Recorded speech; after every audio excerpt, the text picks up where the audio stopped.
नमस्कार, आप देख रहे हैं केकेडी न्यूज में आपके साथ ऋतिका थपलिया। स्वागत है आप सभी का हमारे साथ हमारे इस खास कार्यक्रम में मुद्दे की चर्चा में जुड़ने के लिए। देख तेरे संसार की हालत क्या हो गई भगवान, कितना बदल गया इंसान। जी हाँ, ये मशहूर गाना तो आपने भी सुना होगा, लेकिन ये गाना इन दिनों देश के हालातों पर एकदम सटीक बैठता है, क्योंकि देश में महंगाई का मुद्दा तो ऐसा लगता है मानो जैसे गायब हो गया हो। हर ओर सुनाई दे रही है तो बुलडोजर की आवाजें, तो कहीं हिंसा की खबरें सामने आ रही है। देश के कोने कोने से हिंसात्मक घटनाएं सामने आ रही है। खबरों के बीच कई ऐसे जमीनी मुद्दे हैं जो गायब ही हो गए हैं। महंगाई के बारे में तो कोई बात ही नहीं कर रहा। आए दिन महंगाई आसमान छू रही है। इसी पर हमारे साथ तमाम मेहमान जुड़ रहे हैं। आइए उनसे आपको रूबरू कराते हैं। भारतीय जनता पार्टी से हमारे साथ में ऋषभ सिसोदिया इस वक्त जुड़ रहे हैं। आपका स्वागत हमारे साथ इस खास कार्यक्रम में जुड़ने के लिए।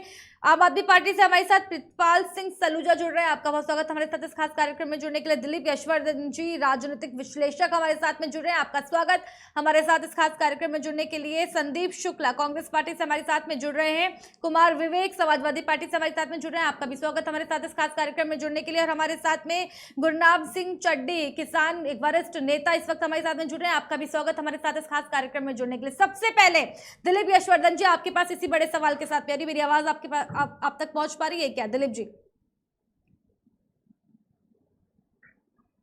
जी, माइक अनम्यूट करें अपना प्लीज। दिलीप जी, आवाज पहुंच पा रही है क्या आप तक? पहुंच रही है। दिलीप जी, बड़ा सवाल कहीं ना कहीं उठता है कि अगर भारत की बात करें, हिंदुस्तान की बात करें, जगह जगह से जो है हिंसात्मक घटनाएं कहीं ना कहीं सामने आ रही है। अब इन हिंसात्मक घटनाओं के बीच में जो महंगाई का जो मुद्दा लगातार तूल पकड़ रहा था, वो महंगाई का मुद्दा कहीं ना कहीं कम होता जा रहा है। क्या कहेंगे महंगाई में? आपका एक कमेंट। ये ह्यूमन टेंडेंसी होती है ऋतिका जी कि जो चीज प्रचलन में होती है वो लोगों के दिमाग पे चढ़ जाती है और वही लोगों की जुबान पर आ जाती है। इस समय घटनाएं जो घट रही हैं उनका मीडिया में उसी तरीके से पॉपुलराइज हो रही हैं, उसी तरीके से न्यूज आ रही हैं, तो जाहिर सी बात है कि जो दिख रहा है आदमी उसी पर ज्यादा फोकस करता है, महंगाई को भूल जाता है। क्योंकि महंगाई क्या है कि जिस दिन रेट बढ़ते हैं उस दिन तो आदमी के अंदर एक एग्जरेशन होता है, एक उतावलापन होता है इसको लेकर के, लेकिन धीरे धीरे वो अपना रोजमर्रा की चीजों में लग जाता है क्योंकि उसको पता है कि महंगाई कंट्रोल कर पाना उसके बस में नहीं है। और अगर वो महंगाई का रोना रोकता रहेगा तो वो अपने बाकी कामों को कैसे करेगा। तो अपनी मेंटल स्टेटस को कंट्रोल करने के लिए, अपनी भावनाओं को कंट्रोल करने के लिए वो कहता है भाई जो है तो है, अब इसी में जिंदगी गुजर बसर करनी है, तो वो अपने रूटीन की चीजों में लग जाता है। महंगाई कम करना ये जनता का काम नहीं है, महंगाई कंट्रोल करना ये सरकार का काम है। और सरकार के पास बहुत सारे ऐसे तरीके होते हैं जिनसे महंगाई बढ़ भी सकती है और महंगाई घट भी सकती है। बहुत सारी चीजों में कास्केडिंग इफेक्ट होता है या कॉन्करेंट इफेक्ट उसको कहा जाता है कि एक चीज के दाम बढ़ने से कई चीजों के दाम बढ़ जाते हैं। उसमें एक बेसिक सबसे चीज है पेट्रोल और डीजल। पेट्रोल और डीजल के दाम बढ़ जाने से जितनी भी मैन्युफैक्चरिंग कॉस्ट है, जितनी भी लॉजिस्टिक्स की कॉस्ट है, वो बढ़ जाती है। जब मैन्युफैक्चरिंग और लॉजिस्टिक्स की कॉस्ट बढ़ती है तो हर चीज की कॉस्ट अपने आप बढ़ जाती है, और ये तो डायरेक्ट कॉस्ट बढ़ती दिखती है। और जब कॉस्ट बढ़ती है तो उसके ऊपर टैक्सेस का बोझा भी बढ़ता है। जाहिर सी बात है कि अगर 2 रुपए के दाम बढ़े तो 2 रुपए पे पेट्रोल और डीजल पे वैट भी लागू होगा, और बाकी चीजों के जो दाम बढ़ते हैं तो जीएसटी भी एप्लीकेबल हो जाएगी। तो जनता के लिए हो सकता है ये 2 रुपए, 2.25 रुपया फर्क डालता हो, लेकिन सरकार के लिए कई 100 करोड़ में फर्क कर देता है। और जनता 2 रुपए 4 रुपए का बोझा आज परेशान होती है, कल से वो रूटीन लग जाती है, धीरे धीरे वो अपनी चीजों को कट करती रहती है कि भाई अब हम पैसा यहाँ बचाएंगे, इन चीजों पे नहीं खर्चा करेंगे, क्योंकि हमें बेसिक चीजों पर खर्चा करना है। तो पब्लिक चाहे चाहे ना चाहे, वेंडर्स की हालत भी खराब हो गई है सर। लोग वेंडर्स की हालत भी खराब हो गई है। उपभोक्ता सामान लेने को तैयार नहीं है, सब्जियां नहीं बिक रही हैं क्योंकि इतनी महंगी सब्जी कहीं ना कहीं हो गई है। 10 रुपए का नींबू इस वक्त बिक रहा है, 15 रुपए का नींबू इस वक्त बिक रहा है। जो 2 रुपए का एक नींबू हुआ करता था, 10 रुपए में हम 4 से 5 नींबू खरीद सकते थे, आज 15 रुपए का एक नींबू मिल रहा है। कहीं ना कहीं सवाल खड़े होते हैं। एक छोटा सा कमेंट, फिर आगे बढ़ रही हूँ। नींबू तो आपको प्रत्यक्ष दिख रहा है, मैंने कहा ना बहुत सारी चीजें ऐसी होती है जिनका कॉन्करेंट इफेक्ट होता है जो हमें दिखाई नहीं देता है, जो अप्रत्यक्ष रूप से हमको प्रभावित करते हैं लेकिन हम उनको देख नहीं पाते हैं। नींबू बढ़ा, नींबू का दाम बढ़ा, सब्जी मार्केट में आपको नींबू के बढ़े हुए दाम दिख रहे हैं, ये हम देख पा रहे हैं। लेकिन बहुत सारे ऐसे प्रोडक्ट्स हैं, बहुत सारे ऐसे केमिकल्स हैं, बहुत सारी ऐसी दवाइयां हैं जिनमें नींबू का इस्तेमाल होता है। तो जाहिर सी बात है कि जब रॉ मटेरियल नींबू है और रॉ मटेरियल के दाम बढ़ गए तो जो फाइनल प्रोडक्ट है उसके दाम तो बढ़ेंगे ही बढ़ेंगे, लेकिन वो आपको दिखाई नहीं है। वो आप रेयर खरीदते हैं, दवाइयाँ आप रेयर खरीदते हैं। अभी कोविड के समय पर लिमसी बहुत लोगों ने खाई थी, या जितनी भी विटामिन सी की चीजें थी उन पर जोर दिया गया था डॉक्टर का कि विटामिन सी भरपूर लेना है। तो विटामिन सी क्या है? नींबू, संतरा, यही तो विटामिन सी है। तो जाहिर सी बात है कि विटामिन सी से बनने वाले या विटामिन सी का इंग्रेडिएंट जिन फलों में होता था, उन फलों का इस्तेमाल अगर दवाइयों में किया जाता था, फल महंगा हुआ तो दवाई महंगी हो गई, नींबू बिल्कुल, महंगा हुआ मैं तो दवाई लौटूंगी आपके पास दिलीप जी लौटूंगी। तमाम मेहमान यहाँ पर हैं। बीजेपी से हमारे साथ में ऋषभ भदौरिया जी इस वक्त जुड़ गए हैं, सॉरी सिसोदिया जी जुड़ गए। मेरी आवाज पहुंच पा रही है क्या ऋषभ जी?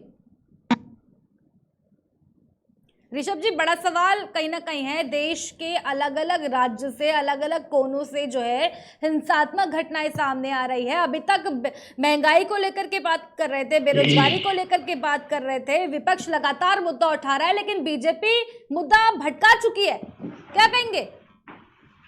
देखिए, सबसे पहले तो यहाँ पैनल में उपस्थित समस्त बंधुओं का हम हृदय से स्वागत अभिनंदन करते हैं।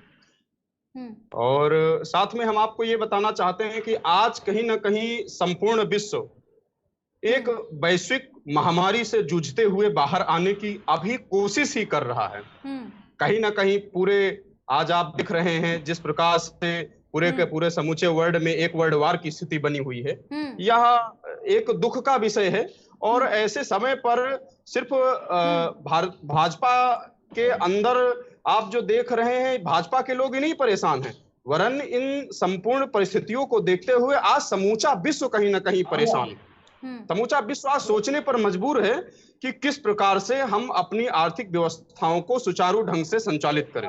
तो धीरे धीरे हम उन परिस्थितियों से ऊपर उठ करके बाहर आने की कोशिश कर रहे हैं। बहुत अच्छा हो रहा है और आगे भी बहुत अच्छा होगा। हम इसके लिए आपको बिल्कुल, ये इतनी महंगाई जो देश के अंदर बढ़ गई है, लगातार हिंसात्मक घटनाएं सामने आ रही है, और आप कह रहे हैं कि अच्छा हो रहा है देश में। ऋषभ जी देखिए, जिस प्रकार से अन्य राजनीतिक दल जो कि गंदी और छोटी विचारधारा के चलते हुए आज जगह जगह दंगा भड़काने की कोशिश कर रहे हैं। अच्छा। आप ये समझ सकते हैं कि यदि ये सत्ता में आ गए तो क्या करेंगे? ये जीना मुश्किल कर देंगे भारतवर्ष की जनता का। इसलिए इनको यहाँ की जनता जानती है कि इनको दूर रखते हुए हमें अपने आंतरिक छोटी छोटी समस्याओं से किस प्रकार से। ऋषभ जी, सवाल तो कहीं ना कहीं आपके ऊपर भी उठता है। रामनवमी से शुरू हुआ लगातार जो है ये जो लगातार हिंसात्मक घटनाएं देखी जा रही है, कितने राज्यों में ये हिंसात्मक घटना हो गई है। बीजेपी के ऊपर भी तो सवाल उठता है सर, क्या कर रही है केंद्र सरकार? कहाँ है बीजेपी? पूरी तरीके से हम हर एक दंगाई को काबू करने में सक्षम हैं। इसमें उसके बावजूद भी देश के अलग अलग कोनों से इस तरह की घटना सामने आ रही है। ऋषभ जी, आप कह रहे हैं कि काबू करने में पूरी तरह सक्षम है, सक्षम होने के बावजूद इस तरीके की हाल है। मैं लौटूंगी आपके पास में दिलीप जी। ऋषभ जी रखिए अपना कमेंट। भारतीय जनता पार्टी की उत्तर प्रदेश हो या केंद्र में सरकार हो, वो किसी भी प्रकार के दंगे को रोकने में पूरी तरीके से सक्षम है। कुछ लोगों को, कुछ नौजवानों को बरगला करके, ये जो सपा के लोग, ये कांग्रेस के लोग जो बरगला करके उनको रोड पर उतरने पर मजबूर कर रहे हैं, इसको धीरे धीरे खत्म किया जा रहा है। और जो लोग दंगे जैसी घटना करते हैं, उनके घरों पे, उनके मकानों पर, उनके प्रतिष्ठानों पर बुलडोजर चलाने का काम लगातार जारी है, यही देख रहे हैं। लेकिन अगर जागीरपुरी की घटना की बात करें तो सुप्रीम कोर्ट का ऑर्डर आ गया है, वहां पर तो आप बुलडोजर चलाना मना कर दिया है, वहां पर रोक लगा दी गई है। नहीं, देखिए, जो अवैध निर्माण है, माननीय सुप्रीम कोर्ट। ठीक है, मैं लौटूंगी आपके पास में। समाजवादी पार्टी के पास आगे बढ़ रही हूँ। कुमार विवेक इस वक्त हमारे साथ में जुड़े हुए हैं। विवेक जी, मैं लौटूंगी। ऋषभ जी लौटूंगी आपके पास में, संपर्क भी आपसे लगातार टूट रहा है। विवेक जी, उत्तर प्रदेश के वाराणसी में बीजेपी समर्थक जो हैं अजान के विरोध में और अजान के विरोध में हनुमान चालीसा बजा रहे हैं।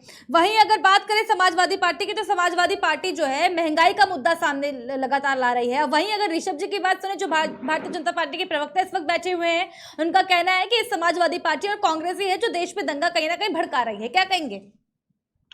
पहले तो पूरे मंच पे उपस्थित सभी पैनल के सम्मानित सदस्यों का मैं स्वागत अभिनंदन करते हुए धन्यवाद देता हूं कि आप कम से कम इस विषय पे मुखर पखर होकर बोलने आए। बहुत सोचने वाली और चिंतनीय विषय है कि आज भी इनके पास दंगे, धर्म और इसका आधार छोड़ करके दूसरी बातों पर विपक्ष के ऊपर थोपने के सिवा कुछ बचा नहीं है। इस समय अगर आप भारत का हाल देखेंगी तो 6.95% मार्च में देश की खुदरा महंगाई का स्फीति दर है। 17 महीने के उच्च स्तर पर मुद्रास्फीति पहुंच चुकी है और 6.07% थी फरवरी में ये जो खुदरा महंगाई की दर थी पूर्ववर्ती में, और 7.47% बढ़े हुए खाद्य वस्तुओं के दाम भी ये दंगे ढूंढ रहे हैं। अभी सबसे बड़ी बात समझने की है। दूसरी बात, जिस तरीके से इन्होंने मुद्दों का विभेदीकरण किया है धर्म को आधार बनाते हुए, बेरोजगारी पे ये बात नहीं करेंगे। यूपीएसआई के रिजल्ट आए लेकिन उसके संदेहास्पद होने के बाद भी जिम्मेदार अधिकारियों पे कार्रवाई नहीं होती है। ये बात करते हैं बुलडोजर चलाने की, जेसीबी चलाने की, लेकिन भाजपा के पदाधिकारियों के अवैध निर्माण पे कार्रवाई नहीं होती है और ना ही उन इमारतों को संरक्षण देने वाले अधिकारियों पे आज तक मुझे कोई कार्रवाई दिखाई दी। भाई, अगर आप किसी इमारत को ध्वस्त करते हैं तो आपको उन अधिकारियों के भी घरों पे बुलडोजर चलाना चाहिए जिन्होंने उसमें बिजली सप्लाई दी, जिन्होंने वहां पे नल का कनेक्शन दिया, पानी का कनेक्शन दिया, जो वहां नगर निगम के टैक्स वसूल रहे थे। तो ये सारी बातों को दरकिनार करके केवल और केवल राजनीतिक पूर्वाग्रह की राजनीति करना और जब जिम्मेदारी लेने की तय करने की बात आए तो विपक्ष के ऊपर मर देना, मुझे लगता है इन बातों से अनुभवहीनता का एक प्रमाण सिद्ध होता है कि भाजपा को देश चलाने का अनुभव नहीं था और ना है न रहेगा। इतिहास गवाह है कि कभी भी केंद्रीय कर्मचारी हो चाहे राज्य कर्मचारी, अगर सबसे ज्यादा नुकसान कर्मचारियों का कभी हुआ है तो वो भाजपा के कार्यकाल में हुआ है। भाजपा ही वो पार्टी थी जिन्होंने पुरानी पेंशन को लागू बंद करके नई पेंशन योजना को लागू करने का काम इस देश में किया था और करोड़ों कर्मचारियों के भविष्य को अंधकार में ले जाने की दिशा में पहला सार्थक प्रयास अपने राजनीतिक दल की महत्वाकांक्षा के अनुसार किया था। तो ये बात आपको समझनी पड़ेगी। ये ना बेरोजगारी पे बात करेंगे, ना शिक्षा पे बात करेंगे। आज कोविड को हमने पार कर लिया और एक मैं आपको निवेदन पूर्वक मैं आपके सबके सामने कहना चाहूंगा कि हम शायद जिस तरीके से 3-4 दिन से लगातार फिर लग रहा है कि कोविड के आंकड़े आने लगे, ये हमें ये बताएं कि क्या तैयारियां कर रखी हैं। क्या अचानक जब कोई लहर आ जाएगी उसके बाद पूर्ववर्ती जो हमने 3 अनुभव लिए हैं बुरे, उस अनुभव के अनुसार क्या अचानक हमको फिर घरों में बैठना पड़ेगा? क्या अचानक गरीब आदमी सड़क पे चलने के लिए मजबूर हो जाएगा? क्या 5 किलो राशन की आड़ में आप कोविड को हमेशा सुशासन से दिखाने का प्रयास करेंगे? एनसीआरबी के आंकड़े तो आप कंट्रोल कर सकते नहीं क्योंकि कानून व्यवस्था को लेकर के इनके कोई नीति निदेशक तक तो काम करते ही नहीं है। ये तो पूरी तरह से टीम 11 या टीम 9 जो भी इनकी है, ये पूरी तरह से उस पर डिपेंड है। जो वो बता देंगे अधिकारी उतना ही ये करते हैं, उतना ही ये जानते हैं। मॉनिटरिंग नाम की कोई चीज नहीं है। ठीक है, एक छोटा सा कमेंट मैं जो है बीजेपी से इसी को लेकर के लेना चाहूंगी। ऋषभ जी, आवाज पहुंच पा रही है क्या? ऋषभ जी, आवाज पहुंच रही है मेरी? हाँ, आवाज पहुंच रही है। ठीक है ऋषभ जी, समाजवादी पार्टी का कहना है कि वो जिस मुद्दों को लेकर के बीजेपी देश में कहीं ना कहीं आगे बढ़ रही है, जैसे कि अजान की अगर बात की जाए, लाउड स्पीकर की बात की जाए, वो कह रहे हैं कि आरती, लाउड स्पीकर, हनुमान चालीसा ये मुद्दा ही नहीं है देश में। देश का मुद्दा है बेरोजगारी, देश का मुद्दा है महंगाई, लेकिन उस पर बीजेपी बात ही नहीं करती।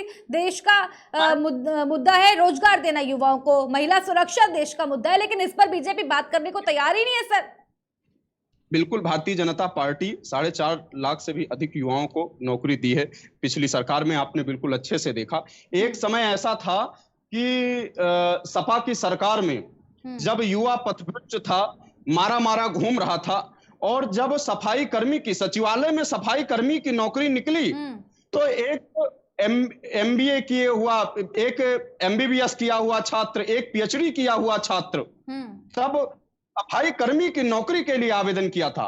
उस समय भी हमने कहा था कि कौने देश प्रदेश के आखिर अतना ऊंचा नाम हुई जहां सफाई कर्मी तक एमबीबीएस एमकॉम हुई। तो ऐसी स्थिति सपा सरकार ने उत्तर प्रदेश के अंदर पैदा कर दी थी। आज कौन कहता है युवा नौकरी नहीं कर रहा है? तमाम सारे स्किल सेंटर के तहत युवाओं को प्रशिक्षण देने का कार्य किया जा रहा है। और मैं आपको बता दूं, आप बिल्कुल अच्छे से जानते हैं, बहुत सारी सरकार रही है, चाहे वो उत्तर प्रदेश के अंदर हो, चाहे वो केंद्र सरकार में तमाम सारी सरकारें रही होंगी।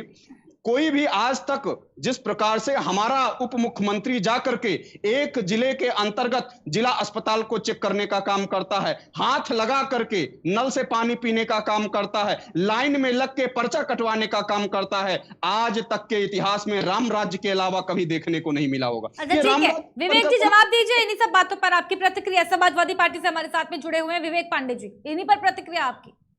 मुझे लगता है कि थोड़ा सा इनको आंकड़े दुरुस्त करना चाहिए।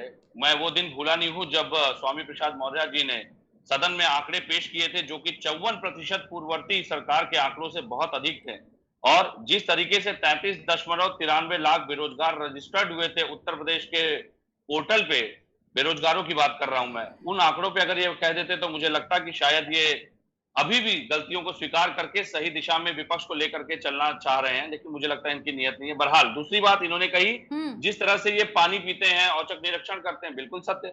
वो औचक निरीक्षण करने पहुंचे थे और कैमरा लगातार उनको फॉलो कर रहा था।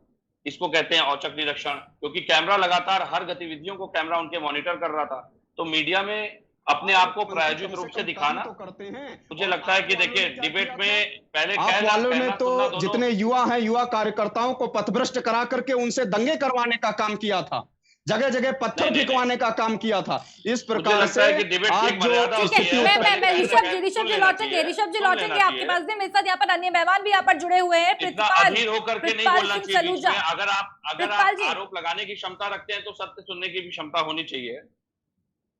और मुझे लगता है कि जिस तरह से औचक निरीक्षण कैमरों के साथ हो रहा था, अगर ये इसको औचक निरीक्षण कहा जाता है तो ठीक है। अगर किसी को आप औचक निरीक्षण मान के बैठ जाइए, इनको हनुमान चालीसा से इतनी नफरत क्यों है? आखिर ये हिंदुओं से कब तक नफरत करेंगे? ये समाजवादी लोग जब अजान और कुरान की बात आती है तब तो बात करते हैं, लेकिन जब ये भारतवाद यहाँ ये किसने कह दिया कि हनुमान चालीसा से नफरत है? यहाँ किसने कह दिया कि हनुमान चालीसा का पाठ नहीं होना चाहिए? यहाँ किसने कह दिया कि अजान बज रही है इस वजह से हिंदू धर्म संकट में है?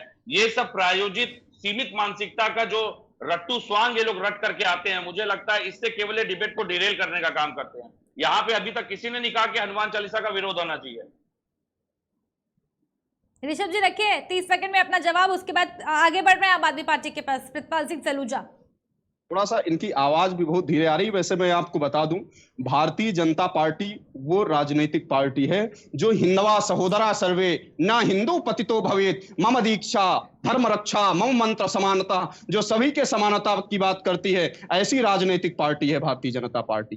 ये लोग इस पथभ्रष्ट करने के अलावा समाज को इनको और कोई काम ही नहीं है। ये सिर्फ युवाओं को बरगलाने का काम करते हैं, इसके अलावा इनको कुछ नहीं आता। इन्होंने कुछ नहीं किया प्रदेश के अंदर, एक दो छोटे मोटे काम कर दिए और फीता काटने वाली सरकार थी। आज सुशासन की स्थापना करके माननीय मुख्यमंत्री श्री योगी आदित्यनाथ जी ने उत्तर प्रदेश की बेटियों को जिस तरीके से सुरक्षित किया है, इसमें विरोध कर रही है, कोई भी व्यक्ति आज इस चीज को नकार नहीं सकता।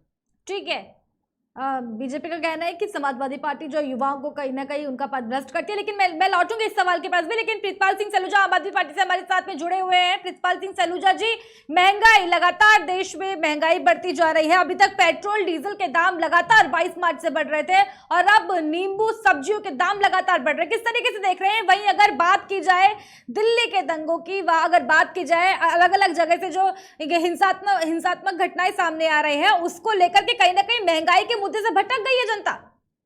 प्रितपाल जी, आम आदमी पार्टी, भारतीय जनता पार्टी दो सपनों को अपने पोटली में बेचने के नाम पर देश में राज करने आई थी। एक उन्होंने कहा था कि अच्छे दिन हम लेके आ रहे हैं, दूसरा इन्होंने कहा था कि राम मंदिर हम बना रहे हैं। ना ये अच्छे दिन ला पाए, ना राम मंदिर बना पाए, ना ये राम के हुए, ना किसी काम के रहे। नहीं तो राम मंदिर तो बना रहे हैं सर प्रितपाल जी, राम मंदिर तो बन रहा है। रितिका जी, अरे आइए हम आपको दिखाएंगे, हम आपको दिखाएंगे कि किस प्रकार से भारतवर्ष के अंदर राम मंदिर बनाने में राम मंदिर जो बन रहा है वो सुप्रीम कोर्ट की मंशा से बन रहा है, सुप्रीम कोर्ट के आदेश से बन रहा है। राम मंदिर अगर 2017 में बन जाता, 2017 में बन जाता, 2014 में बन जाता, तब भारतीय जनता पार्टी की मंशा समझ में आती। भारतीय जनता पार्टी उसमें भी चंदा चोरी में जुटी है। खैर मैं उसमें नहीं जाना चाहता। वर्तमान में जो देश की स्थिति है वो है दो तरह की। एक यहाँ पे दंगों से फटा पड़ा है हमारा देश, दूसरा महंगाई से लोग त्रस्त है। ये दो विषय पे आज हम चैनल पे बैठे हुए हैं। दंगे जो भारतीय जनता पार्टी ने संसद के अंदर, जो देश के रक्षा मंत्री हैं, राज्य रक्षा मंत्री, उन्होंने देश की संसद जो मंदिर है, जिसको माथा चूमकर हमारे देश के प्रधानमंत्री उस मंदिर में नतमस्तक होकर अंदर जाते हैं, वहां पे उसके भीतर इन्होंने माना कि देश के अंदर जब से भारतीय जनता पार्टी आई है तब से बड़े 3400 से ज्यादा दंगे हो चुके हैं। ये मैं नहीं कह रहा, ये भारतीय जनता पार्टी के मंत्री का कहना संसद के भीतर था। अब आ जाए उत्तर प्रदेश के अंदर महंगाई के ऊपर। महंगाई की स्थिति ये खड़ी हो गई है रितिका जी, जो श्रीलंका के अंदर आज महामारी हुई है, श्रीलंका की जो जीडीपी है, जीडीपी का 119% उन्होंने कर्ज उठा लिया चीन से और अन्य देशों से, जिसके कारण वहां पे महामारी की स्थिति खड़ी हो गई है। आज हमारे देश की स्थिति कहां खड़ी है, यह भारतीय जनता पार्टी के प्रवक्ता आपको नहीं बताएंगे, क्योंकि ये छुपाना चाहेंगे, ये अपनी गलतियों को बताना नहीं चाहेंगे। आज देश के अंदर जो दंगों के नाम पर देश लूट रहा है, जो महंगाई हमारे और आपके थाली में से रोटी छीन रही है, चोरी कर रही है, वो हमारे देश की जीडीपी का 90% कर्ज के रूप में हमारे ऊपर चढ़ चुका है, जो विदेशों से लिया गया है। मैं कुछ आंकड़े आपके सामने रख दूं, ये मेरे आंकड़े नहीं है, ये अमर उजाला के आंकड़े मैं आपको इस सामने में रखने जा रहा हूं। देश के अंदर जो प्रदेशों का जो कर्ज लिया हुआ है, जिसमें पंजाब पहले नंबर पे आता है। पंजाब में अपनी वहां के जो जीडीपी है उसका 53.3% उन्होंने कर्ज ले रखा है, जो अभी हमारे पास अभी एक महीने पहले सरकार आई है वहां पे। राजस्थान में 39.8% कर्ज वहां की जीडीपी का ले चुके हैं। पश्चिम बंगाल, केरल, आंध्र, उत्तर प्रदेश का जो जीडीपी का आधार है उसका 34.2% इन्होंने इस जीडीपी का कर्ज विदेश से ले रखा है। मध्य प्रदेश ने ले रखा है, गुजरात ने ले रखा है, महाराष्ट्र ने ले रखा है। हमारे देश के ऊपर जो हमारी जो जीडीपी है, जो हमारे 2019 में हमारे देश के प्रधानमंत्री ने एक सपना दिखाया था, रितिका जी आपने भी सुना होगा हमारे देश के प्रधानमंत्री की बात। उन्होंने कहा था 2024-25 जब हमारा वित्तीय वर्ष आएगा तब हम 5 ट्रिलियन इकोनॉमी का हमारा देश बन चुका होगा। आज हमारी स्थिति इतनी बद से बदतर होती जा रही है। हमारी जो गरीब जनता जो 30 करोड़ की हुआ करती थी, जिसको रात को बिना खाए सोना पड़ रहा था, वो बढ़ के इस समय 40 से 42 करोड़ पहुंच चुकी है। हमारे जो मध्यम वर्ग के लोग थे वो निम्न वर्ग में चले जा चुके हैं। ये हमारे आंकड़े नहीं है, ये देश की सरकार के आंकड़े हैं कि इस समय स्थिति कहां खड़ी हो गई है। जो हमारा किसान जो है, जो आलू बोता है, इस धरती के सीनों के चीर का जो अनाज पैदा करता है, उसको वहां पे उसके खेत के अंदर जो आलू का उसको भाव मिल रहा है वो 2 रुपए 20 पैसे प्रति किलो के हिसाब से मिल रहा है। और जो चिप्स पैदा कर रहे हैं, जो भारतीय जनता पार्टी के मित्र हैं, जो लेस कंपनियां हैं, जो बड़ी कंपनियां हैं, अडानी अंबानी की कंपनियां हैं, वो 10 ग्राम और 12 ग्राम उस चिप्स के पैकेट में डालकर 40 से 50 रुपए कमा रही है। ये हमारा देश बनता चला जा रहा है। अभी आपको पता है जल्दी उत्तर प्रदेश में 17,900 रिलायंस के रिटेल काउंटर जो है, जो गलियों में खोले जाएंगे, उसका लाइसेंस ये देने जा रहे हैं। इससे क्या ये साबित करना चाहते हो, जो हमारे मोहल्लों में जनरल मर्चेंट की दुकान खोल के जो बैठे हुए। ठीक है, जवाब लेंगे प्रितपाल सिंह सलूजा जी, जवाब लेंगे बीजेपी से इन बातों का। वो काम अपना परिवार चला रहा है, ठीक है, वो कहाँ जाएगा? वो भारतीय जनता पार्टी को वो नहीं दिख रहा। भारतीय जनता पार्टी को सिर्फ पूंजीपति दिख रहे हैं। गरीबों की हालत से इनको कुछ लेना देना नहीं। मैं हाथ ठीक है, प्रितपाल जी जवाब लेंगे बीजेपी से इन सवालों का, उसके बाद कांग्रेस पार्टी की तरफ बढ़ रही हूं। को सिखों ईसाइयों को कहना चाहता हूं,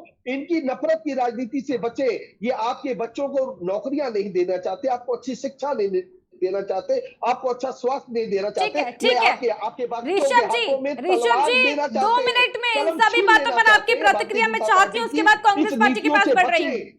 ठीक है ऋषभ जी, इन्हीं बातों पर आपकी प्रतिक्रिया। सबसे बड़ा सवाल यही है कि दिल्ली फाइल्स के आगे जमीनी मुद्दे आखिर कहाँ गायब हो गए? ऋषभ जी, बिल्कुल मुद्दे गायब नहीं हुए हैं। भारतीय जनता पार्टी केंद्र में जो को पूरी तरीके से महंगाई से निपटने के सभी अच्छे जो भी प्रयास हैं वो कर रही है। उसके लिए पूरी योजना बनाई जा चुकी है, उसको लागू करने का पूरा प्रयास किया जा रहा है। साथ में जो भी महंगाई है, इंपोर्ट को और बढ़ावा देने का लगातार प्रयास हो रहा है, जिससे महंगाई को कम से कम किया जाए, एक्सपोर्ट को कम करने का प्रयास किया जा रहा है। और रही बात की दंगे, तो ये लोग इन लोगों से ये कब तक आखिर भटका करके नौजवानों को दंगे कराएंगे, कब तक कब तक ये युवाओं को पथभ्रष्ट करेंगे? हमारा इनसे सवाल है, इसका उत्तर ये क्यों नहीं दे रहे हैं, मेरे को समझ में नहीं आ रहा है। ठीक है, मैं जवाब लूंगी, लेकिन उससे पहले हम संदीप शुक्ला जी इस वक्त हमारे साथ में यहाँ पर जुड़े हैं कांग्रेस से। सर, आवाज पहुंच पा रही है क्या? संदीप जी, कांग्रेस पार्टी से आवाज पहुंच पा रही है क्या? अभी आई आपकी आवाज। हाँ जी संदीप जी, वही सवाल है कि आखिर दिल्ली फाइल्स के आगे जमीनी मुद्दे क्यों गायब हो गए हैं? लगातार देश के अलग अलग कोने से जो है हिंसात्मक घटनाएं सामने आ रही है, कई सवाल है। विपक्ष बीजेपी की अगर बात की जाए, बीजेपी जो है लगातार कांग्रेस, आम आदमी पार्टी, समाजवादी पार्टी पर लगातार निशाना साध रही है। उनका कहना है कि आप लोग ही, विपक्षी जो है ये दंगे कहीं ना कहीं भड़का रहा है। विपक्ष कह रहा है कि बीजेपी खुद ये कर रही है, इसको लेकर के कहीं ना कहीं देश को कहीं ना कहीं जो है भटकाया जा रहा है। महंगाई के मुद्दे पर तो कोई सवाल ही नहीं है सर, सवाल है तो जवाब नहीं दे रहा कोई। संदीप जी, कांग्रेस पार्टी से। देखिए, सबसे बड़ी बात यह है कि आज इस देश में दो सबसे बड़े मुद्दे हैं, एक है बेरोजगारी, दूसरा है महंगाई। जब इस देश का आदमी बेरोजगारी का दंश झेल रहा है, उसके पास रोजगार नहीं है, कमाने खाने के साधन नहीं है, ऊपर से ये महंगाई जो है वो पोड़ में खाज का काम कर रही है। अब लेकिन जो हमारी सत्ता में है भाजपा, प्रदेश में भी और देश में भी, उनको इस महंगाई और बेरोजगारी से ध्यान भटकाना है जनता का। तो वो क्या कर रहे हैं कि वो धार्मिक उन्माद फैला रहे हैं, दंगे करा रहे हैं और विभिन्न तरीकों से अराजकता का माहौल इस देश में पैदा कर रहे हैं, जिसकी वजह से जनता का ध्यान भटक सके और मेन जो मुद्दे हैं उन पे ध्यान ना जा सके। ये मैं पूरी तरह से जिम्मेदारी से आरोप लगाता हूं भारतीय जनता पार्टी के ऊपर कि उन लोगों ने इस देश को गर्त में डुबोने का काम किया है। ये अंबानी, अडानी और चंद उद्योगपतियों की सरकार है, उनके इशारे पे काम करने वाले लोग हैं, उनकी दलाली करने वाले लोग हैं और इसलिए इस देश की जनता को अभी ये कष्ट और झेलना पड़ेगा, मुझे लगता है। लेकिन बीजेपी कह रही है कि कांग्रेस पार्टी की बात करें, कांग्रेस पर भी जो है कहीं ना कहीं सवाल खड़े कर रहे हैं कि कांग्रेस पार्टी और समाजवादी पार्टी, आम आदमी पार्टी की बात करें, विपक्षी इस तरह की घटनाएं जो है करवा रहा है। बीजेपी तो साफ तौर पर आप पर निशाना साध रही है। मैं लौटूंगी ऋषभ जी इसके बाद आपके पास। जो है कांग्रेस पार्टी, मैं लौटूंगी ऋषभ जी, रुकिए प्लीज। और आम आदमी पार्टी मेरा संघ के यदि इतना ही था, आपने भारत से एक भारत का एक बहुत भाग देश करके गिफ्ट में क्यों दे दिया? क्या भारत के टुकड़े कर करके, भारत की संपदा को लुटा करके क्या महंगाई को कम किया जा सकता है? पूरे देश से एक एक करके बात करेंगे। ऋषभ जी रुकिए, ऋषभ जी रुकिए प्लीज। संदीप जी को अपनी बात रखने दीजिए, उसके बाद आप बोलिएगा। आप तुम्हारी बातें ये कहाँ से सीख के आते हैं? भाजपा संघ की शाखाओं से कुछ तमीज सीखिए बात करने की, कुछ ये लिखिए। इस तरह की बकवास और झूठी बातों से ये देश चलने वाला नहीं है। ये सब संघ की शाखाओं में सब फर्जी बातें करके और वहीं पर जाके बताइए। यहाँ डिबेट हो रही है, यहाँ सब पढ़े लिखे लोग बैठे हैं, यहाँ ये बेहुदा और बदतमीजी की बातें मत करिए। ठीक है, रखिए ऋषभ जी, रखिए अपनी बात। अनम्यूट करें please Rishabh ji, mic mute है आपका। आपको संघ की शाखाओं से और हिंदुओं से इतनी नफरत क्यों है? वह संघ जो यह सिखाता है कि किस प्रकार से हिंदुओं को एक किया, को मना के एक एक करके। Sir Sandeep ji, Rishabh ji please. संदीप जी आपके पास लौटूंगे, एक बार ऋषभ जी को अपनी बात रखने दीजिए। एक एक करके हम लोग बात करेंगे, प्लीज ऋषभ जी रखिए अपनी बात। स्वराष्ट्रम समर्था भवत्वासिसाते वृषम, भारत माता को परम वैभव तक ले जाने के लिए यदि शीश का बलिदान देना पड़ेगा तो मैं पीछे नहीं हटूंगा। इतनी उज्जवल और इतनी अच्छी विचारधारा रखने वाला राष्ट्रीय संघ के ऊपर आप इस प्रकार आ रही हूँ। संदीप जी प्लीज रुकिए, संदीप जी प्लीज। संदीप जी मेरी रिक्वेस्ट है, 1 मिनट में लौटूंगी, इसके बाद आपके पास ही आऊंगी। मैं सवाल भी लेंगे, जवाब भी लेंगे आपसे, समय बहुत है हमारे पास में अभी। प्लीज मैं आऊंगी। ऋषभ जी रखिए, 1 मिनट में अपनी बात रखिए। आप जिस प्रकार से हिंदुओं के प्रति द्वेष की भावना रखते हैं, जिस प्रकार से कलुषित भावना हिंदुओं के प्रति बोलते हैं, जिस प्रकार से अपना आत्मवादी प्रेम दिखाने का कार्य करते हैं उससे आपकी संख्या, उससे आपकी दूषित विचारधारा मालूम पड़ती है। आपने संघ और संघ परिवार के ऊपर जिस प्रकार से उंगली उठाने का काम किया है, इससे यही पता चलता है कि आप लोगों के टुकड़े टुकड़े करने वाली जो नीति है वो कभी खत्म नहीं हो सकती है। हम भारत को विश्व गुरु बनाने के लिए निरंतर प्रयासरत रहने वाले लोग हैं। हम भारत माता को परम वैभव तक ले जाने के लिए प्रयासरत रहने वाले जवाब लोग लेंगे। हैं। ठीक है, समय खत्म हो गया आपका। रखिए कांग्रेस से अपनी बात। संदीप जी, संदीप शुक्ला जी, रखिए अपनी बात। इसका वो काम सब किए, चलो भूल कर भी जाति पाति पंथ की न बात हो, भाषा प्रांत के कभी न रक्तपात हो। ठीक है, ऋषभ जी रुकिए। चाहते हैं ऋषभ जी रुकिए, धर्म कोई न। ठीक है, संदीप जी बोलिए। ऐसा है, ये लोग एक ब्रेन वॉश्ड, बिल्कुल मानसिक रूप से शून्य लोग हैं, जिनको एक रटी रटाई भाषा, रटी रटाई चीजें पता हैं, और वही ये हर जगह कहते हैं, चाहे वो डिबेट हो चाहे संघ की शाखा हो। लेकिन ये चीजें रियलिस्टिक नहीं है। इस देश को गर्त में ले जा रहे हो मेरे भाई, ये तुमको समझना पड़ेगा कि इस देश को किस दशा में ले जा रहे हो, किस दुर्दशा में ले वंदे मातरम बोलने वाले लोग हम आपकी तरह जाके के हाथों में पत्थर देने वाले लोग नहीं हैं। प्लीज एक मिनट, ऋषभ जी औरों की बात भी सुन लीजिए सर, प्लीज। ठीक है, प्रितपाल जी रखिए अपनी बात को, अब बीच में कोई नहीं बोलेगा, प्लीज। देखिए रितिका जी, अभी भारतीय जनता पार्टी के प्रवक्ता जी ने कहा कि जो आरएसएस है वो देश प्रेमी एक संस्था है। मैं इनको याद दिला दूं, 52 साल तक उसी नागपुर में तिरंगा, जो देश का, जो हमारे आजादी का प्रतीक है, हमारा सम्मान है, हम उसमें लपेटे जाते हैं। अगर हम देश के लिए, हमारे जो जवान अगर वहां पे शहीद होते हैं, वो तिरंगा इन्होंने नहीं लहराया, पहली बात। और 1943 जब अंग्रेजों का शासन हुआ करता था, तब देश के 3 राज्यों में इसी श्यामा प्रसाद मुखर्जी जी जो आरएसएस के थे, इनके 3 लोग उसी कांग्रेस की जो उस समय सरकार हुआ करती थी अंग्रेजों को, उसमें ये इनके मंत्री, वित्त मंत्री हालांकि श्यामा प्रसाद मुखर्जी हुआ करते थे, और 2 लोग और इनके जो आरएसएस के थे उसमें मंत्री हुआ करते थे। जब 1943 सिंध प्रांत में पाकिस्तान को अलग बनाने की बात हुई, तब श्यामा प्रसाद मुखर्जी ने इस्तीफा नहीं दिया। तब इनके जो आरएसएस के लोग थे, इन्होंने इस्तीफा नहीं दिया। ये तो अंग्रेजों के तलवे चाटा करते थे। अब आ जाइए रामचरितमानस जी, जो एक महाग्रंथ है, उसमें ये लिखा हुआ है, सब नर करें परस्पर प्रेम, सब नर करें परस्पर प्रेम। ये महान ग्रंथ रामचरितमानस में लिखा हुआ है। इसका कहां पे अनुभव यहाँ पे आप प्रतीत कर रहे हैं? आप रामनवमी के ऊपर, एक महापर्व है, श्री राम जी का पर्व है, हनुमान जी का पर्व है। 14 तारीख को आप तलवार लेके निकल रहे हैं, पट्टे लेके निकल रहे हैं, तमंचे लेके निकल रहे हैं। इसको आप कहां तक सही मानेंगे?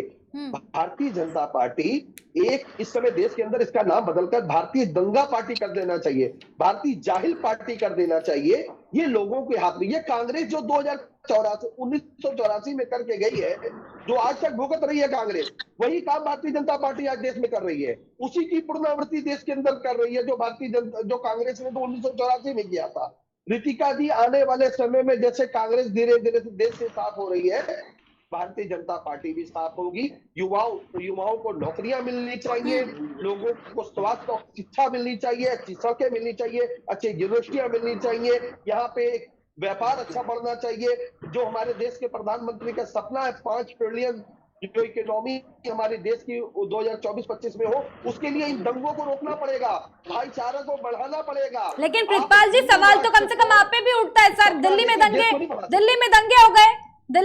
हो गए, सवाल तो कहीं ना कहीं आप पर भी उठता है कि जागीरपुरी में जहां शांतिपूर्वक रैली निकाली जा रही थी, अपने देश में पथराव का सामना क्यों सर? क्या अपने देश में हम शोभा यात्रा नहीं निकाल सकते? आपको रितिका जी, दिल्ली के अंदर 2020 जो दिल्ली शांत प्रदेश है, जो देश की राजधानी है, 2020 में भी जल रही थी, उसमें भी अभी तो जो न्यायालय में वो मामला चल रहा है, अभी का मामला भी, चूंकि दिल्ली की कानून व्यवस्था रितिका जी है, वो भारतीय जनता पार्टी के पास है, अमित शाह जी के पास है, गृह मंत्रालय के पास है। वहां की कानून व्यवस्था इनके हाथ में। एमसीडी जो बुलडोजर चल रहा है, उसको चलाने का भी अधिकार जो एमसीडी भारतीय जनता पार्टी के हाथ में है। ये गलत लोगों के हाथों में आकर देश को छिन्न भिन्न कर देना चाहते हैं। ये जो भाईचारा है हमारा हिंदू मुस्लिम सबका जो भाईचारा, इसको ये नष्ट करने के लिए भारतीय जनता पार्टी ने कसम खा रखी है। ठीक है, हमारे साथ में किसान नेता गुरनाम सिंह चड्ढी इस वक्त जुड़ गए। सर स्वागत है आपका सबसे पहले तो केकेडी न्यूज पर। सबसे बड़ा सवाल मैं आपके पास इसी को लेकर के आ रही हूँ। लगातार अगर देश की बात की जाए, हिंदुस्तान की बात की जाए, लगातार देश के कोने कोने से लगातार हिंसात्मक घटनाएं देखने को मिल रही है। वहीं महंगाई को लेकर के कांग्रेस पार्टी का भारत मुक्त अभियान कहीं ना कहीं महंगाई मुक्त अभियान कहीं ना कहीं चल रहा है। तमाम तरीके के सवाल है। महंगाई जो लगातार अगर जहांगीरपुरी की जो हम हनुमान जयंती को लेकर के जो वहां पर प्रदर्शन चला, जो वहां पर कहीं ना कहीं हल्ला हुआ, जो पथराव कहीं ना कहीं वहां पर हुए, हिंसात्मक घटना वहां पर हुई, कहीं ना कहीं महंगाई का मुद्दा कहीं ना कहीं दब गया है देश के अंदर। किसानों के ऊपर किस तरीके से जो है महंगाई का बोझ पड़ रहा है, बताइए सर। देखिए, जो बीजेपी की नीति है राज करने की, वो फूट डालो और राज करो की नीति है। और यहाँ पे विकास के नाम से, यहाँ पे समृद्धि के नाम से इनकी कोई नीति पीछे से लेके आज तक कभी नहीं रही। तो ये तो ध्यान भटकाने के लिए कोई भी नया मुद्दा जिसपे चाहे देशवासियों के आपस में कत्ल हो जाएं, चाहे यहाँ पे हिंदू मुसलमान बन के देश बर्बाद हो जाए, चाहे आपस में फूट पड़े, आपस में आर्थिक नुकसान हो, आपस में जानी नुकसान हो, उस चीज से इनका कोई मतलब नहीं है। इनका राज कायम रहे और राज के लिए सबसे बढ़िया जो फार्मूला वो है, वो इन्होंने जो अपनाया हुआ है कि हम धर्म के नाम पे जो है वो ऐसी अफीम है जिसका नशा बहुत जल्दी हमें चढ़ता है और जिसके लिए हम कुछ भी करने को तैयार हो जाते हैं। फिर हम न आर्थिक स्थिति देखते हैं, न कुछ देखते हैं। लेकिन सवाल इस चीज का है कि अब ये जैसे हिंदूवाद की बात करते हैं, अब महंगाई बढ़ रही है, पेट्रोल कहाँ पहुंच गया है, डीजल कहाँ पहुंच गया है, और जो कोरोना काल है उसमें 24% देश की जीडीपी नीचे गई है। तो क्या इससे कोई एक धर्म या हिंदू क्या इससे समृद्ध हो गए? क्या हिंदुओं का साथ में नुकसान नहीं हुआ? आप अगर आज की हालात देखें, जो भुखमरी बढ़ी है देश के अंदर, जो जीडीपी डाउन गई है देश के अंदर, वो कोई धर्म को देख के नहीं जाती, वो सभी को, चाहे उसमें हिंदू है, चाहे उसमें मुसलमान है, चाहे उसमें कोई है, उसका सभी को नुकसान उठाना पड़ रहा है।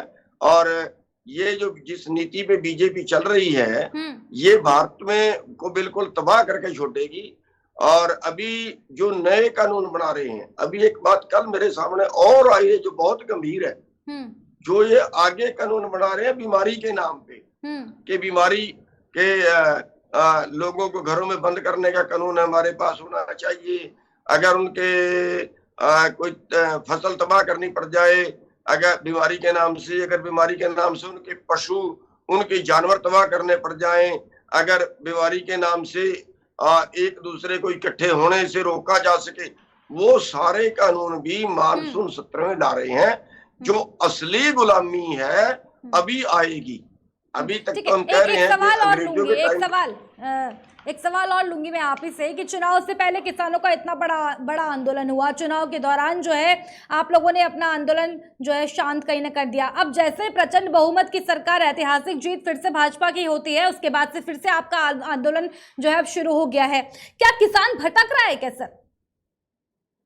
नहीं, नंबर एक मैं ये बताऊंगा कि ये बीजेपी की ऐतिहासिक जीत नहीं है, ये वोटों से नहीं जीती है, ये ईवीएम मशीनों से जीती है।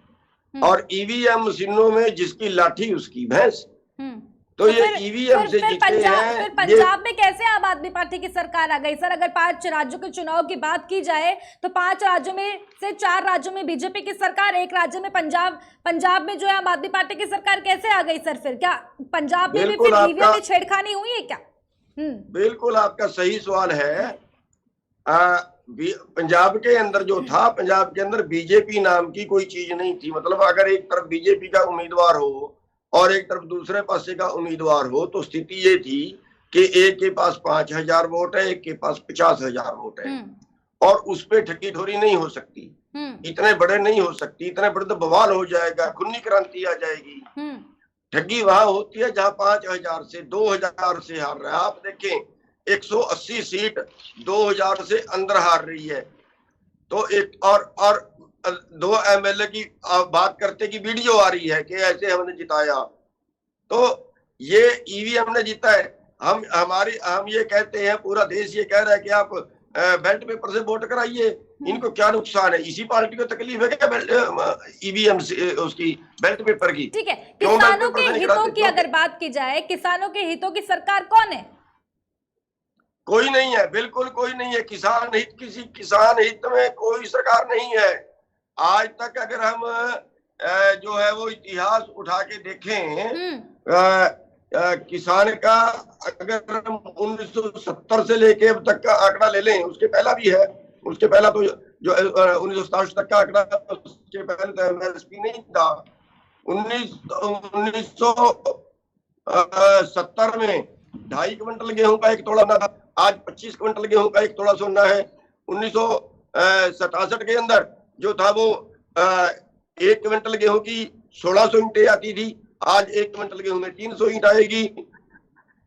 इसके बीच सारी सरकारें रही, चाहे वो कांग्रेस है, चाहे वो बीजेपी है, चाहे वो दूसरे तीसरे घटक हैं, सारी सरकारें सत्ता में रही या उनकी हेल्पर रही और या फिर विपक्ष में रही। लेकिन किसान अगर का 2022 के विधानसभा चुनाव की बात करें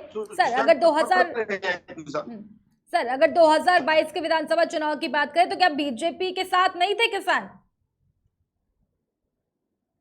नहीं, बिल्कुल नहीं थे। बीजेपी के साथ बिल्कुल किसान नहीं थे। की सरकार, उसके बाद भी ऐतिहासिक जीत दर्ज कर देती है बीजेपी। बड़ा सवाल कहीं ना कहीं है। बिल्कुल मैं वही बता रहा कि लोगों ने वोट नहीं डाले। मैं खुद हैरान हूं इस बात से। लोगों ने वोट नहीं डाले, ईवीएम ने वोट डाले हैं, मशीन ने वोट डाले हैं, और मशीनें जो है वो इनके अंडर थी। जैसे मर्जी उसकी सेटिंग कर लो, सेटिंग हो जाती है।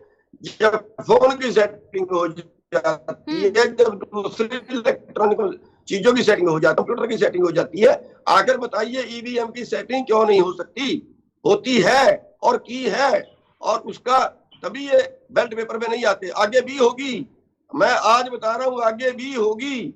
सारी राजनीतिक पार्टियों को ये आवाज उठानी चाहिए कि अगले जो चुनाव हो वो मशीन से ना हो, बैलेट पेपर से हो। हर छोटी बड़ी पार्टी को आवाज उठानी चाहिए, वरना ये राजनीतिक पार्टियां भूल जाए कभी ये सत्ता में आएंगी, ताउम्र नहीं आएंगी। नहीं, जिस तरीके से आप कह रहे हैं कि किसानों की जो है समर्थन वाली कोई भी सरकार नहीं है, किसानों को कोई समर्थन नहीं कर रहे, तो क्या सोच रहे हैं आप? जिस तरीके से आप ही के बीच से जो है लीडर निकल कर आ रहे हैं, लीडरशिप लगातार आप लोग कर रहे हैं, राजनीति में कहीं ना कहीं बीच में आ रहे हैं, राजनीतिक बयान कहीं ना कहीं आ रहे हैं, तो क्या है अब किसानों से किसानी लोग जो है क्या अपनी कोई अलग एक प्लेटफॉर्म बनाने वाले हैं क्या? देखिए, जब तक किसान राज नहीं आएगा तब तक कोई हल नहीं है, और किसान राज कभी नहीं आएगा, क्योंकि यहाँ कारपोरेट चल रहा है, कारपोरेट का ही रहेगा। यहाँ पैसे से सत्ता बनती है और सत्ता से पैसा बनाया जाता है। हमारे पास करोड़ों रुपया, अरबों रुपया पार्टी बनाने के लिए या चुनाव लड़ने के लिए हमारे पास अरबों रुपया नहीं है। वो कारपोरेट वाले जो उनके पक्ष की ज्यादा बात करेगा, आज कांग्रेस पार्टी या कोई और पार्टी, आज उनको लगे, कारपोरेट को लगे कि ये मोदी से ज्यादा फायदा उनको कर देगी, तो मोदी को छोड़ देंगे, दूसरी पार्टी को पकड़ लेंगे। अगर उनको ये लगे कि बीजेपी सबसे ठीक है, तो बीजेपी का राज कभी नहीं जाएगा। ये कारपोरेट का के कंट्रोल में है। हमारे देश का जो चुनाव हो रहा है उस दौरान हमारे किसान भाई लोग वो पूंजीपति कंट्रोल कर रहे हैं उसको। भारतीय जनता पार्टी। ठीक है ऋषभ जी, लौटूंगी इसके बाद आप ही के पास में आ रही हूँ, 1 मिनट रुक जाइए। ठीक है, एक एक आखिरी कमेंट आप सभी का लेंगे क्योंकि अगले कार्यक्रम का वक्त इस वक्त हो चुका है। ऋषभ जी रखिए अपनी बात प्लीज, क्या कह रहे हैं? बार ये कह रहे हैं करना और किसान रहे हैं। भारतीय जनता पार्टी पूरी तरीके से किसान के हितों की बात करती आई है और निरंतर करती रहेगी, और कहीं ना कहीं ये किसान जानता है। किसान जानता अगर भारतीय जनता पार्टी किसानों की बात कर रही है, फिर किसान दोबारा से आंदोलन में उतरने के लिए क्यों जो है उतार हो पा रहे हैं? कि किसान जो है ये जानता है कि कौन सी सरकार किसानों के हित की बात कर सकती है और किसान के हितों को राज्यसभा या लोकसभा में रख सकती है। इसीलिए किसान चुनाव के दौरान अपना धरना, अपना जन आंदोलन खत्म करके भारतीय जनता पार्टी की प्रचंड जीत वाली सरकार बनाने। लेकिन किसान कह रहे हैं कि किसान आपके साथ नहीं था, सुना नहीं आपने? ना था ना है। वो कह रहे हैं कि ईवीएम की वजह से जीती है बीजेपी, बीजेपी की ऐतिहासिक जीत नहीं हुई है, कह रहे हैं किसान। वो मतों से नहीं, ईवीएम से जीते, उनका कहना है। क्या कहेंगे इस पर ऋषभ जी, बीजेपी से हमारे साथ? ठीक है, कहीं ना कहीं संपर्क हमारा यहाँ पर टूट रहा है। समाजवादी पार्टी के पास भी इसी बड़े सवाल के साथ में मैं आ रही हूँ। किसान कह रहा है कि उनकी कोई सरकार नहीं है, कोई समर्थन नहीं कर रहा उनको, क्या कहेंगे? देखिए, मैं पहले तो हमारे किसान नेता जो बुजुर्ग भी हैं, अभिभावक स्वरूप है, उनको मैं प्रणाम और नमन करता हूँ। और बड़ी जिम्मेदारी के साथ मैं आपको बताऊं कि देखिए, किसानों के मुद्दों को समाजवादी पार्टी ने हमेशा समर्थन किया है।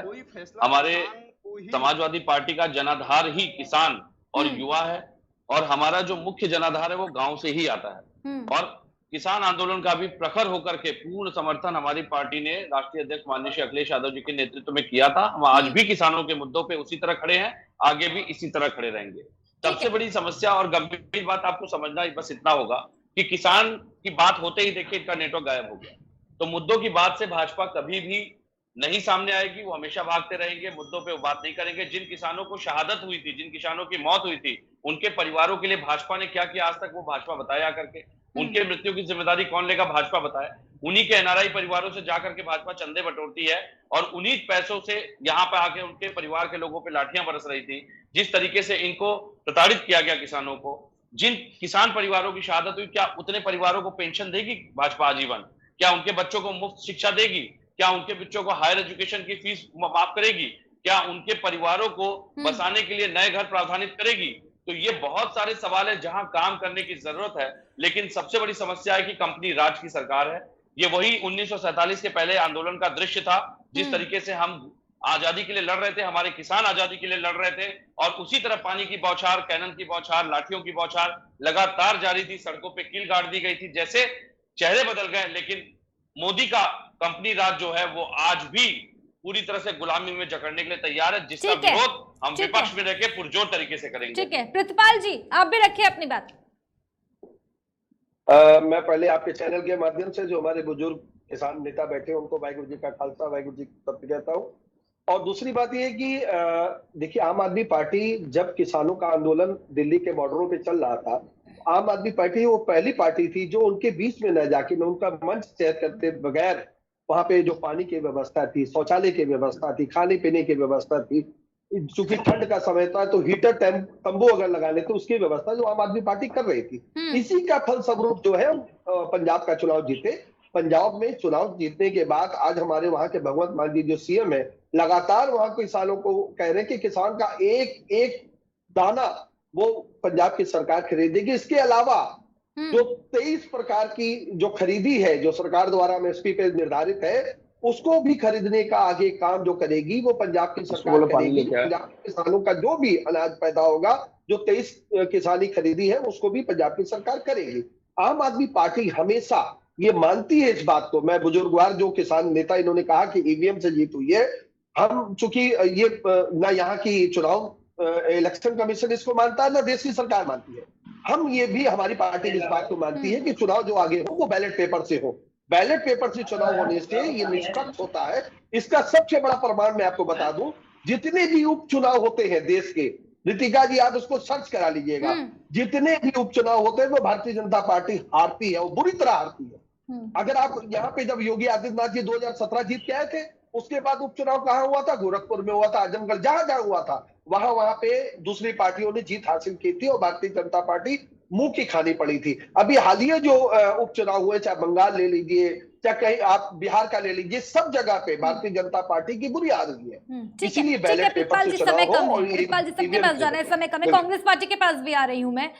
कांग्रेस पार्टी से हमारे साथ में जो है यहाँ पर संदीप जी जुड़े हुए हैं। संदीप जी अपनी बात भी एक बार रखिए आप 1 मिनट में, फिर मैं दिलीप यशवर्धन जी आपके पास में आ रही हूँ और फिर किसान नेता। ये ऐसा है कि चुनाव की बात हो रही थी, चुनाव में जो किसान विरोध कर, वो जब अपने अपने गांव, तो वहां पर हिंदू ऐसी खाई पैदा और उसका साथ वाली पार्टी ने पूरी। एक बात कि जनता को और मीडिया के बंधुओं को भी समझनी पड़ेगी कि सपा और भाजपा एक सिक्के के दो पहलू हैं। अच्छा।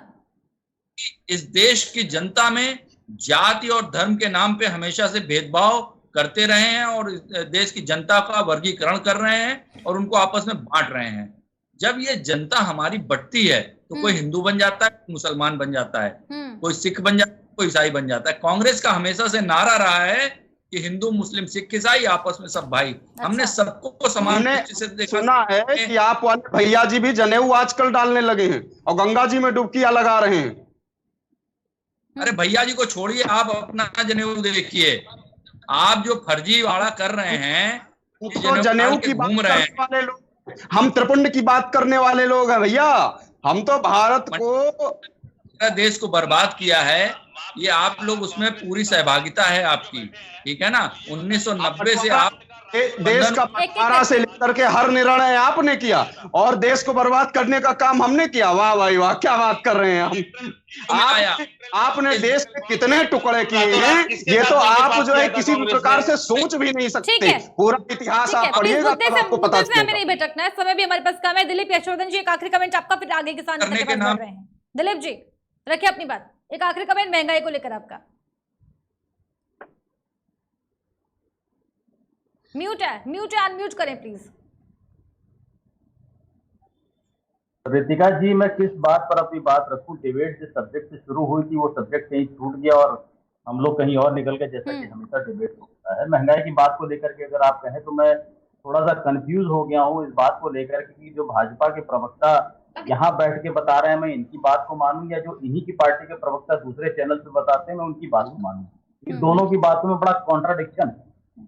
अभी ऋषभ जी ने कहा था कि वैश्विक महामारी है इसलिए महंगाई बढ़ रही है। ये मैं मानता हूँ, ये सत्य है कि वैश्विक महामारी है, लेकिन साहब अगर वैश्विक महामारी है तो इसका बोझा खाली जनता पे ही पड़ रहा है।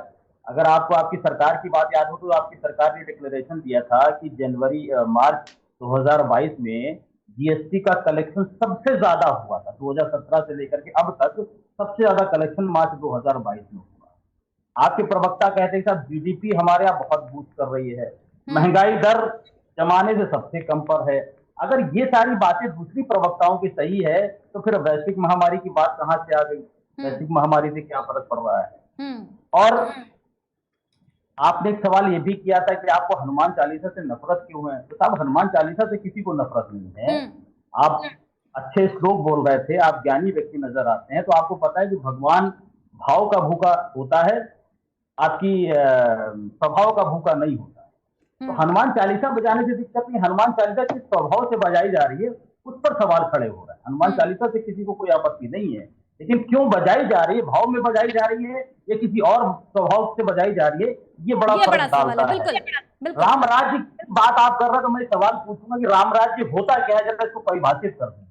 किस चीज को आप राम राज्य कहते हैं, किस चीज से आप तुलना कर रहे हैं कि आज भारत में राम राज्य है, ये जरा मुझे बता देंगे तो बहुत अच्छा रहेगा। बात हम लोग महंगाई पे कर रहे थे, मैं एक ज्ञानार्जन और डॉक्टर ऋषभ सिंह जी का कर दूं, और ये सरकारी डेटा है, ये मेरा डेटा नहीं है। उत्तर प्रदेश सरकार की मैं बात कर रहा हूं। उत्तर प्रदेश सरकार का जो रेवेन्यू डेफिसिट है, वो रेवेन्यू डेफिसिट का आंकड़ा मैं आपके सामने रख रहा हूं, उस पर जरा मेरा ज्ञान अर्जन करिएगा। 2012 में जब मायावती जी ने सरकार समाजवादी पार्टी को सौंपी थी तो इस प्रदेश का रेवेन्यू डेफिसिट था 679 बिलियन, यानी कि मोटा मोटा 80 बिलियन। 2017 में जब समाजवादी ने सरकार भारतीय जनता पार्टी को सौंपी थी तो ये रेवेन्यू डेफिसिट 70 से बढ़कर के 174 बिलियन हो गया था। और 2021 में तो आपकी सरकार है, ये रेवेन्यू डेफिसिट बढ़ के हो गया 274 बिलियन, यानी कि 70 बिलियन से 274 बिलियन, यानी कि लगातार बढ़ता जा रहा है। दिलीप जी सवालों को जवाब हम लेंगे क्योंकि समय का भी अभाव है और बिल्कुल समय का हमारा अभाव है। मैं किसान नेता के पास में एक आखिरी कमेंट महंगाई को लेकर के आ रही हूँ, एक आखिरी कमेंट आपका, फिर खत्म कर रहे हैं इस डिबेट को। जी देखिए, पहले तो मैं आपको थोड़ा सा ये बता दूं कि आपने कहा कि जिस प्रकार से हनुमान चालीसा का पाठ करते हैं हमें उससे दिक्कत है। ऋषभ जी प्लीज, ऋषभ जी रुकिए, ऋषभ जी प्लीज बाद में जवाब, अभी अभी समय नहीं है हमारे पास में, हमारे 6 बजे अगला कार्यक्रम में हमारा अगला कार्यक्रम में प्लीज किसान नेता के पास में मैं इसी बड़े सवाल के साथ में आ रही हूँ। किसान हमारे साथ में यहाँ पर जुड़े हुए हैं। गुरनाम जी एक आखिरी कमेंट आपका भी लेंगे और फिर खत्म करें इस डिबेट को। आप देख सकते हैं साफ तौर पर कि मुद्दा अगर महंगाई का हो, मुद्दा अगर बेरोजगारी का हो, तो किस तरीके से उस मुद्दे को कहीं ना कहीं पलट दिया जाता है। ये लगातार हर डिबेट्स में लगातार हम लोग देखते हैं महंगाई के मुद्दे। आखिर सवाल वही है कि दिल्ली फाइल्स के आगे जमीनी मुद्दे आखिर कहाँ चले गए, कहाँ गायब हो गए। आखिरी कमेंट आपका महंगाई को लेकर, फिर खत्म करें इस डिबेट को। गुरनाम जी जी जी जी, मैं ये कहना चाहूंगा कि यहाँ पे जो है चीजें जो जिनका हम रोज प्रयोग करते हैं वो तो महंगी होती जा रही है, और जो हमारी फसल है या मजदूरी हमारे पास है, आप मजदूरी का रेट देखिए, आप जो हमारा न्यूनतम रेट अगर 8 घंटे का वो 9,500 है, वो 8 घंटे काम करने तक सारे लेबर लॉ दिए, अब 12 घंटे काम करवा रहे हैं और 12 घंटे सर आवाज कहीं ना कहीं आपकी जितने लोग हमारे कंपनी में फैक्ट्री में काम करने के लिए जा रहे हैं, तो मिलना चाहिए उनको 15,000, 12 घंटे काम करने का, मिला उनको 8,000। बढ़ती महंगाई को लेकर हमारा ये मुद्दा यहाँ पर बीजेपी का कहना है कि वैश्विक महामारी है, वैश्विक महामारी के चलते कहीं ना कहीं जो है महंगाई भी बढ़ी है। वहीं अंतर्राष्ट्रीय स्तर पर जो रूस और यूक्रेन का युद्ध कहीं ना कहीं हो रहा है, उसका असर भी कहीं ना कहीं सिर्फ भारत पर ही नहीं, हिंदुस्तान पर ही नहीं, अलग अलग देशों पर भी देखने को कहीं ना कहीं मिल रहा है। वहीं अगर आपको बता दें कि लगातार 22 मार्च से पेट्रोल डीजल के जो दाम है वो लगातार कहीं ना कहीं बढ़ रहे हैं। बड़ा सवाल कहीं ना कहीं ये होता है कि आखिर महंगाई का ये आलम आखिर कब तक पसरा रहेगा। वहीं अगर बात करें जो है लगातार पूरे देश भर में अलग अलग राज्यों से हिंसात्मक घटनाएं कहीं ना कहीं सामने आ रही हैं। सवाल वही है कि आखिर दिल्ली फाइल्स के आगे जमीनी मुद्दे आखिर क्यों गायब है। अब देखने वाली बात कहीं ना कहीं ये होगी कि आखिर महंगाई का जो ये मुद्दा है ये आखिर कब तक पसरा रहेगा। बहुत बहुत धन्यवाद आप सभी का हमारे साथ इस खास कार्यक्रम में जुड़ने के लिए। खास कार्यक्रम में केवल इतना ही, बने रहिए हमारे साथ, देखते रहिए केकेडी न्यूज।